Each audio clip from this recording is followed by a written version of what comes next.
7 women knelt in the dirt outside Marcus Kane's ranch under the merciless desert sun. Their faces were streaked with tears and dust, lips cracked like dried riverbeds, eyes holding that familiar desperation of people caught between death and life. But none of them knew that the man whose door they were about to knock on hadn't spoken to another soul in 5 years, and what they were about to ask of him would force Marcus to choose between his carefully guarded solitude and a secret so dark it would make their current nightmare look like a pleasant dream. This choice would unleash hell itself across 3 territories and expose a conspiracy that reached the highest levels of government, changing the fate of thousands forever.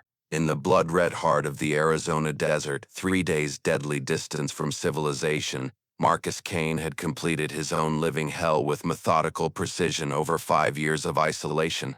Standing on the cracked wooden porch of his ranch, weathered hands gripping the splintered railing like a drowning man clutches driftwood, he couldn't believe the sight before him. 7 figures in torn dresses mixed with blood and filth, lined up along his fence like broken dolls discarded by death itself.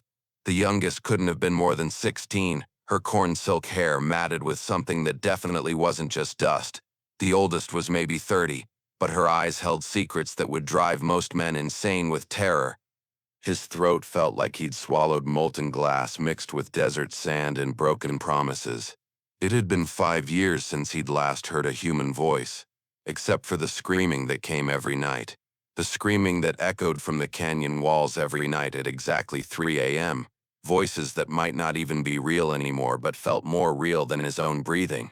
5 years since he'd deliberately severed all ties to the world after discovering what he'd truly become, after learning the terrible truth about his own nature and the monster hiding beneath his skin.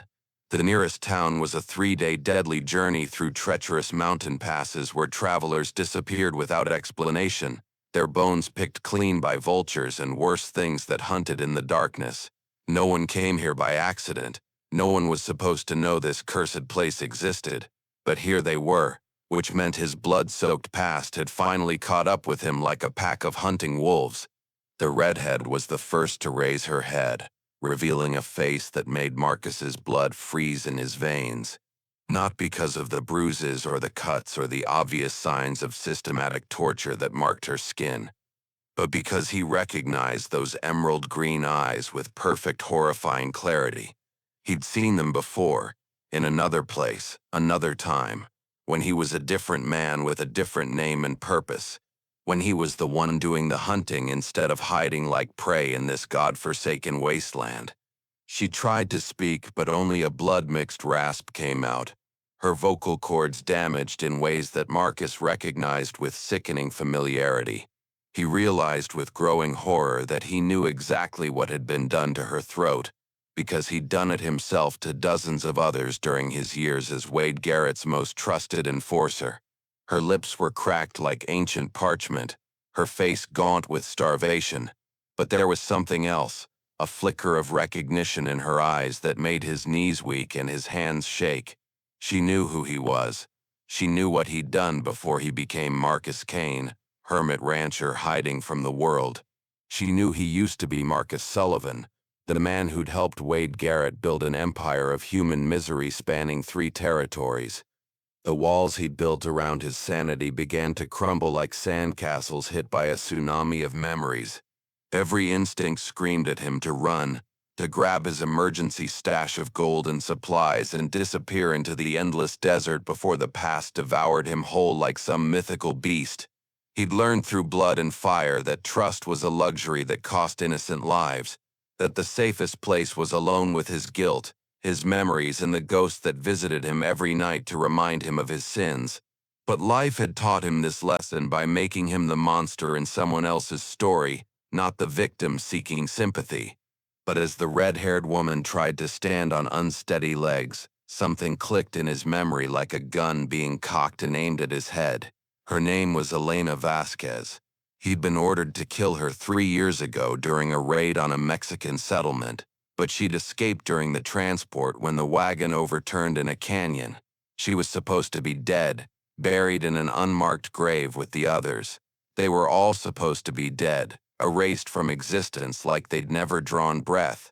which meant someone had been lying to him for 3 years about their fate. The woman took a trembling step forward, her shadow falling across the dusty ground like a prophecy of doom. When she spoke, her damaged voice carried a weight that made Marcus want to scream at the desert sky. "Hello, Marcus Sullivan. We need to talk about the night you burned down the Sacred Heart mission. The night you helped Wade Garrett murder 23 innocent children while they slept in their beds dreaming of tomorrow." The words hit Marcus like bullets fired from point-blank range, each syllable finding its mark with surgical precision that left him gasping. The Sacred Heart mission. Sweet Jesus, the Sacred Heart mission. The job that had finally broken whatever remained of his humanity. The night he'd walked away from Garrett's organization covered in blood and tried to disappear forever into the wasteland. The night that turned him from predator to prey, from hunter to hunted, from man to ghost haunting his own existence. But what Elena said next would shatter everything Marcus thought he knew about that terrible night. The children didn't die in their sleep, Marcus. They were awake. They watched everything. And 7 of them have been planning this moment for 3 years, studying every move you've made, every breath you've taken. They know about the gold you buried beneath the old oak tree. They know about the letters you write but never send. They know about the woman in Tucson who thinks you're dead. Marcus felt his world spin on its axis. How could they possibly know about Sarah? How could they know about the letters he'd written to his dead wife every week for 5 years? How could they know about the gold, his insurance policy that no living soul was supposed to know about? "You need to leave," he called back, but his voice cracked like breaking glass under pressure. "I can't help you. I won't help you. You don't understand what you're asking or what it means." But Elena was already reaching into her torn dress with movements that made Marcus's hand move instinctively toward his concealed weapon. Then he saw what she was holding. A small charred wooden cross blackened by fire and stained with dried blood. One of 23 identical crosses he'd carved himself as penance during the long nights when sleep brought only nightmares, one for each child who died that terrible night, one for each innocent soul that haunted his dreams and whispered accusations in the darkness. But there was something else with the cross. A photograph, singed at the edges but still recognizable. It showed Marcus and Sarah on their wedding day, smiling at the camera with the kind of happiness that seemed impossible now. How did Elena have this picture? He'd burned everything from his old life. Or so he'd thought. "We know exactly who you are, Marcus Sullivan," Elena said, her voice growing stronger despite the damage to her throat. "We know what you did for Wade Garrett during those blood-soaked years. We know about the families you destroyed, the innocents you slaughtered, the children you orphaned. But we also know why you stopped. We know about Sister Catherine Martinez." Marcus felt the blood drain from his face like water through a broken dam. Sister Catherine, the young nun who'd tried to protect the children with her own body, the woman whose dying words had shattered whatever was left of his blackened soul and sent him fleeing into the desert like a wounded animal. "How do you know that sacred name?" "Because she was my beloved sister," Elena whispered, and the world tilted sideways. "My baby sister who became a nun to help children like us. And before she died in your arms, she made me promise to find you someday. She said you cried real tears when you held her broken body. She said you weren't always a monster, that somewhere deep inside you was still a man worth saving." But then Elena's expression changed, becoming harder, more calculating. "But what she didn't tell you, Marcus, is that she was playing a role that night. Sister Catherine didn't die in your arms. She died 3 days later, in agony, after Garrett tortured her for information about the other missions. She died cursing your name for believing her act, for walking away when you could have saved all of them." The revelation hit Marcus like a physical blow. Everything he'd believed about that night, everything that had driven him to isolation and guilt, was a lie. Sister Catherine hadn't forgiven him in her final moments. She'd been buying time for the children to escape, and he'd been too much of a fool to see it. Behind Elena, the other 6 women slowly stood up like resurrection itself, and Marcus began to recognize them one by one with mounting horror. Maria Gonzalez, the schoolteacher whose husband he'd executed in front of her screaming children for the crime of teaching them to read. Sophie Brennan, the doctor's daughter who'd witnessed him shoot her father in cold blood for treating the wrong patient at the wrong time. Anna Chen, the minister's wife who'd seen him burn down her church with half the congregation still inside, their prayers turning to screams. But as they stood, Marcus noticed something that made his blood run even colder. Each woman bore identical scars on their left wrists, scars that formed a symbol he recognized. The mark of the Order of the Golden Cross, a secret society that had supposedly been destroyed years ago, a society that had sworn to eliminate corruption in the territories, no matter the cost. They were all supposed to be dead and buried. He'd been told they were dead, their bodies burned and their ashes scattered to the winds. But here they were, 7 ghosts from his blood-soaked past, come to collect a debt he could never repay in 1,000 lifetimes. And they weren't just survivors. They were members of the most dangerous organization in the American West. "We're not here for revenge, Marcus," Elena continued, and her words carried an impossible hope that made his chest tight. "We're here because Wade Garrett is coming. He's found us after 3 years of running, and he's found you after 3 years of hiding. And there's something you don't know, something that changes everything about that night." Marcus gripped the railing tighter, his knuckles white against the weathered wood that had witnessed his 5 years of isolation. "What? What are you talking about? What could possibly change what happened?" "The children at the Sacred Heart Mission," Elena said, her voice barely above a whisper that somehow carried clearly across the desert air. "They didn't all die that night in the flames. 7 of them survived the massacre. 7 children who've been hunting Wade Garrett ever since, growing up hard and learning to kill. And they're not children anymore, Marcus. They're warriors. And they're not coming to save us. They're coming to judge us all." The hoofbeats Marcus heard in the distance weren't Garrett's men coming to recapture escaped slaves. They were the sound of grown children coming home to finish what was started 3 years ago in blood and fire. And Marcus Kane, the hermit who'd been hiding from his past like a coward, was about to become Marcus Sullivan again, whether he wanted to or not. "You can keep running like you have been," Elena said, her green eyes boring into his soul like red-hot pokers. "Or you can finally make things right and find some kind of redemption. But understand this, those 7 children remember everything that happened that night. They remember who pulled the trigger, and they remember who couldn't go through with killing them when ordered. They remember who let them escape into the desert." Marcus felt something break inside his chest, but this time it wasn't his heart shattering again. It was the cage he'd built around his conscience, the iron box where he'd locked away his humanity.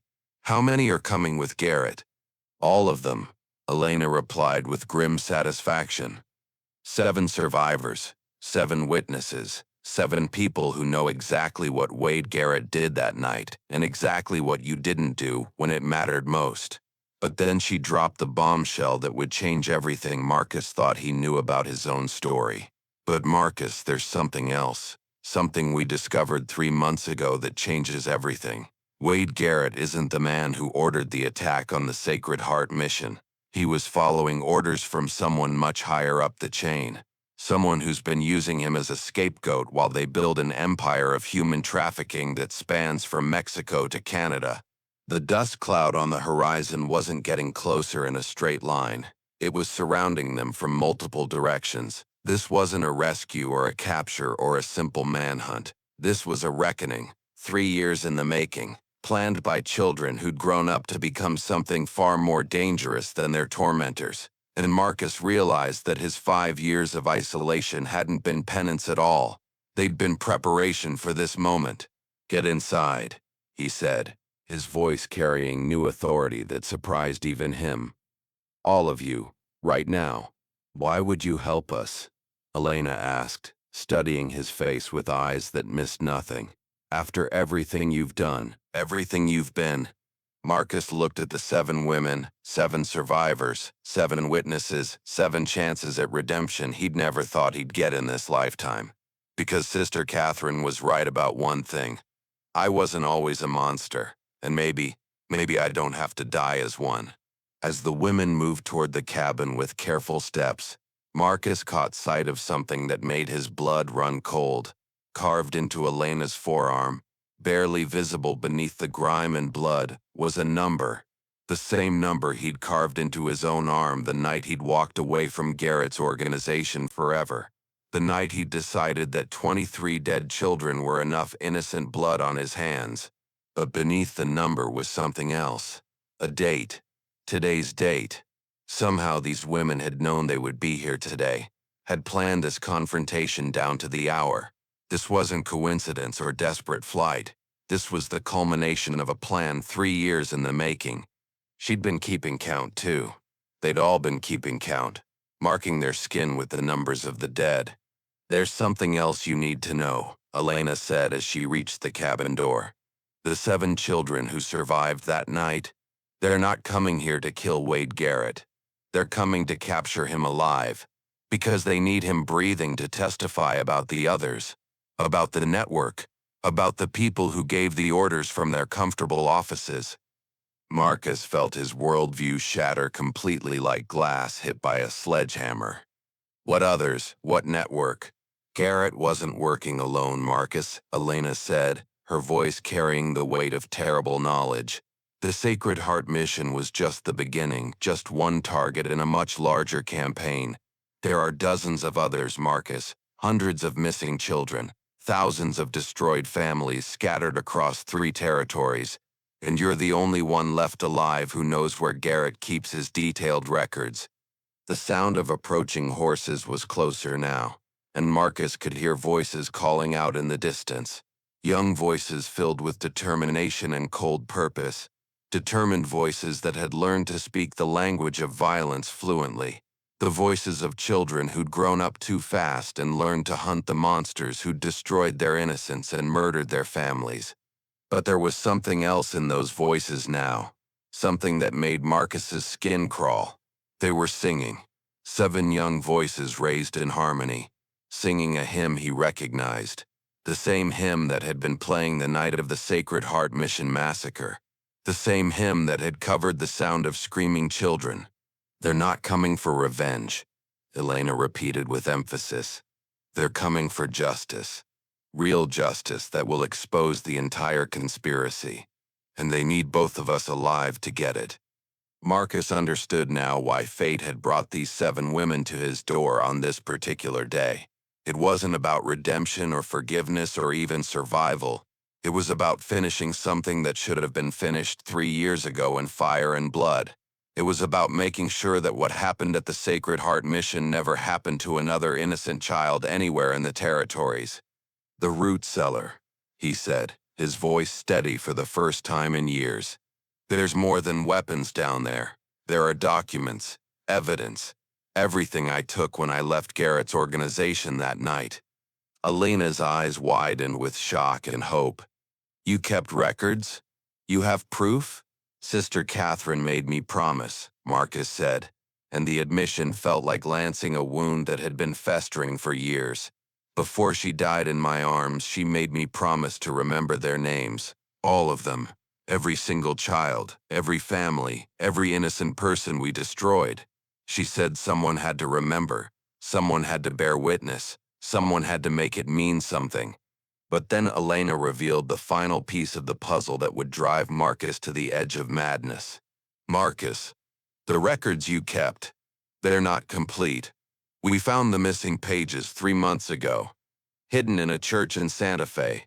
The pages that show who really gave the orders. The pages that prove this conspiracy goes all the way to Washington, all the way to President Grant himself. Then you know," Elena whispered with growing excitement. "You know about all the others." Marcus nodded grimly, his face set like stone. "Fort Collins, Silver Creek, Mountain View, 12 missions, 27 schools, 46 churches, over 3,000 missing persons across 5 territories, all connected to the same network, all following the same pattern, all leading back to the same source." The horses were close enough now that he could make out individual riders. 7 of them, just as Elena had said. But these weren't the children he remembered from that terrible night 3 years ago. These were hardened survivors who'd spent 3 years learning how to fight back against monsters, how to plan and kill and survive. And they were wearing masks.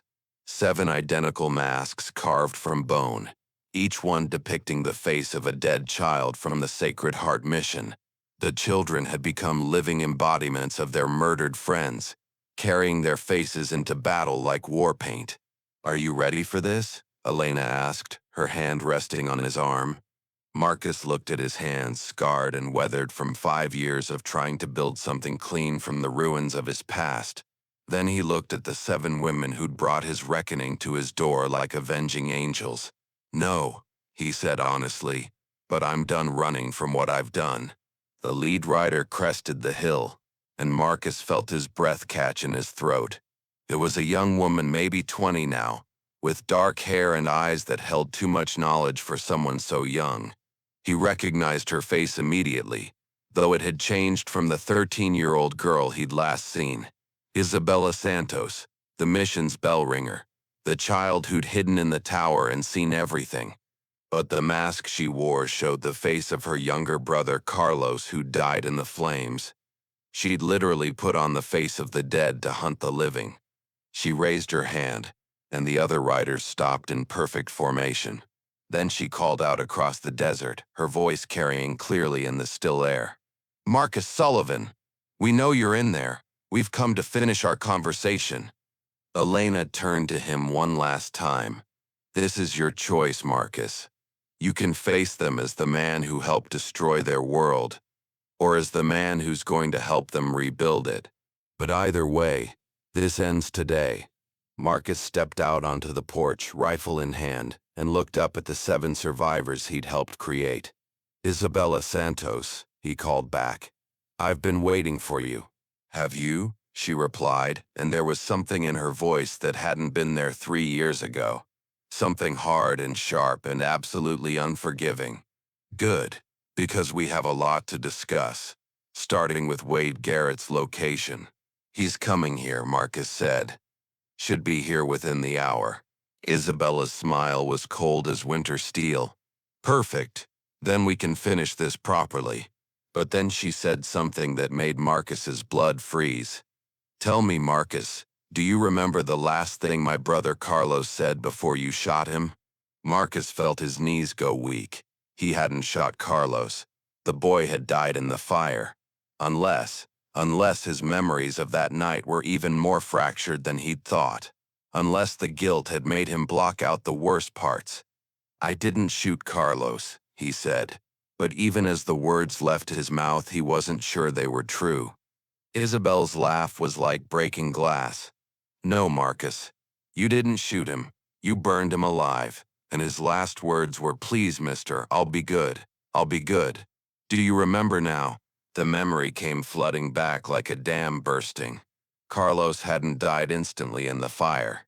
He'd been trapped under burning beams, and Marcus had walked away instead of helping him, had listened to the boy's screams and pleas, and done nothing to help.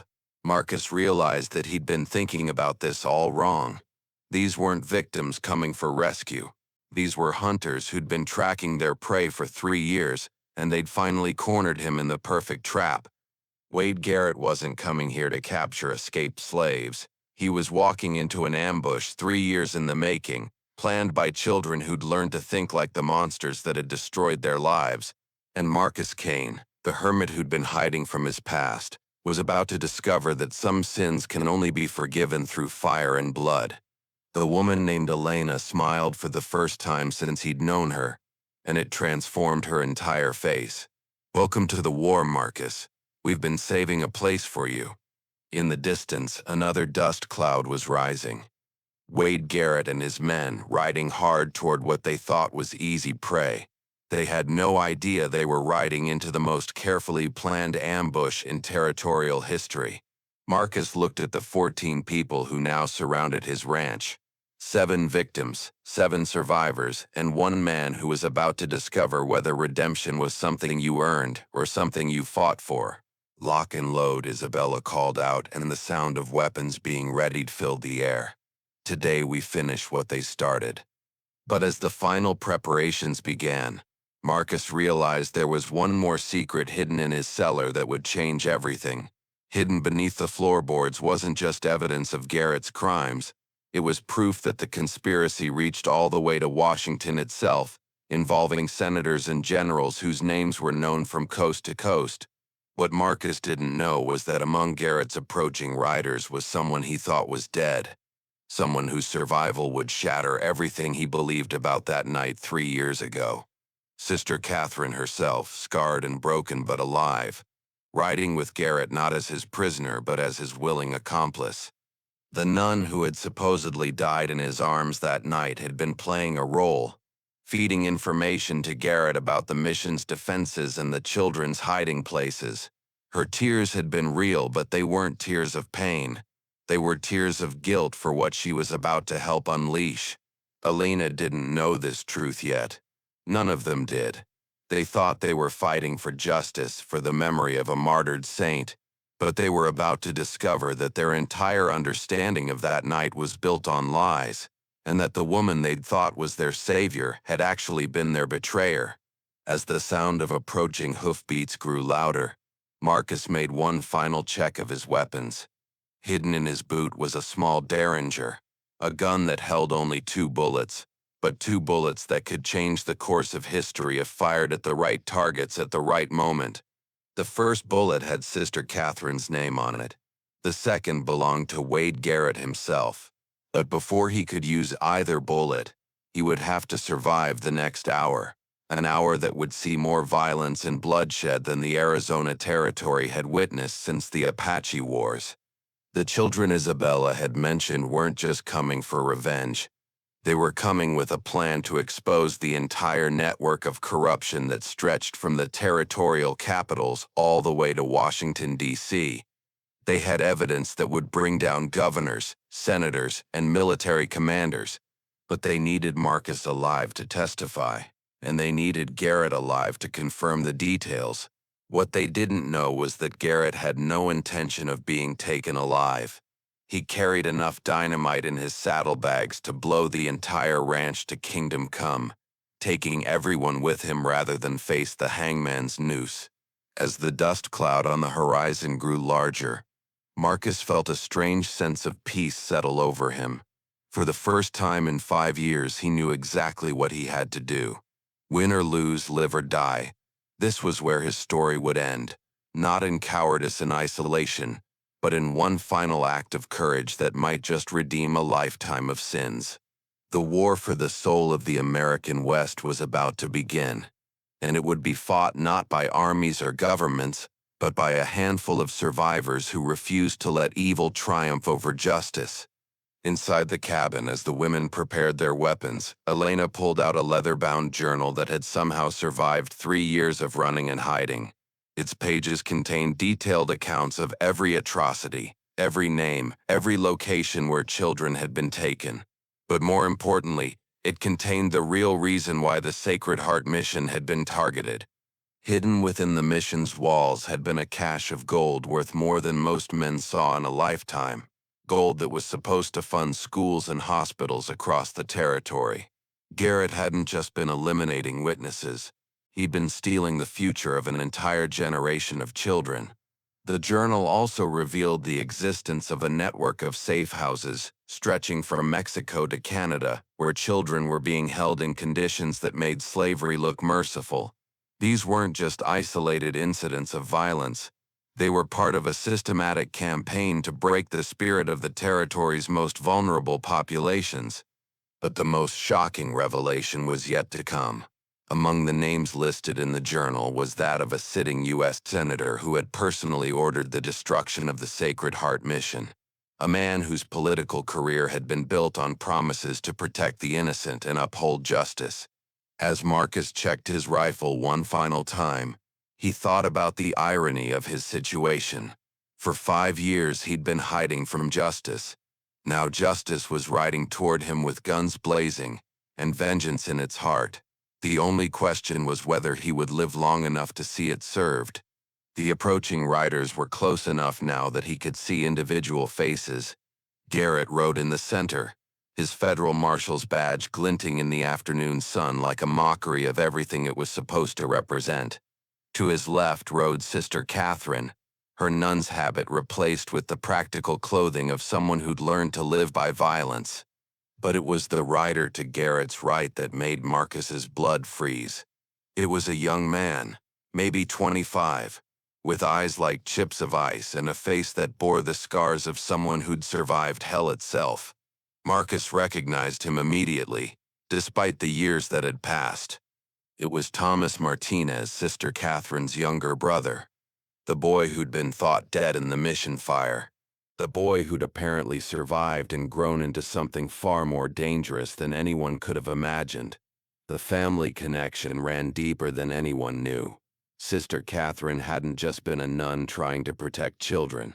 She'd been the linchpin in a conspiracy that involved her own family, using the mission as a cover for operations that spanned the entire western frontier. As the riders drew closer, Marcus could see that Thomas wore a deputy marshal's badge. The corruption wasn't just widespread, it was hereditary. The Martinez family had been playing both sides for years, using their reputation for charity and compassion as a cover for activities that would make hardened criminals sick. The final piece of the puzzle fell into place as Marcus spotted a familiar face among Garrett's men. It was Sheriff Reynolds from Silver Creek, the man who'd supposedly been investigating the disappearances, the man who'd been taking bribes to look the other way while children vanished in the night. This wasn't just a conspiracy. It was a web of corruption that stretched across every level of law enforcement in the territory. And Marcus suddenly realized that he and the 7 women weren't walking into a fight for justice. They were walking into a trap that had been years in the making. The irony was perfect and terrible. The survivors had spent 3 years hunting Garrett, not knowing that he'd been hunting them right back. Every move they'd made, every safe house they'd used, every contact they'd trusted, all of it had been reported back to the very man they were trying to destroy. Elena's journal wasn't evidence of their enemies' crimes. It was a detailed map that had led Garrett straight to them. As Marcus watched the approaching riders, he realized that the next few minutes would determine not just their own fate, but the fate of thousands of children across the territories. If they failed here, if they died without getting the truth out, the network would continue its work unchallenged. But if they could somehow survive long enough to expose the conspiracy, they might just strike a blow that would echo across the entire frontier. The question was whether 7 women, 7 children turned warriors, and 1 guilt-ridden killer could stand against the combined might of federal marshals, territorial sheriffs, and corrupt officials backed by unlimited resources and government authority. The answer would be written in blood before the sun set on this cursed day. But Marcus had one final card to play. Hidden in his cellar wasn't just evidence and weapons. It was a telegraph key connected to a line that ran all the way to San Francisco. If he could get a message out before the shooting started, he could alert the one honest federal judge in the territory to what was happening here. The race against time had begun, and the fate of the American West hung in the balance. Now click on the video on your screen to discover what happened next in the most explosive confrontation ever recorded in the American West. A battle that would determine the fate of thousands of missing children and expose a conspiracy that reached to the highest levels of government. The truth will shock you beyond belief. Click now.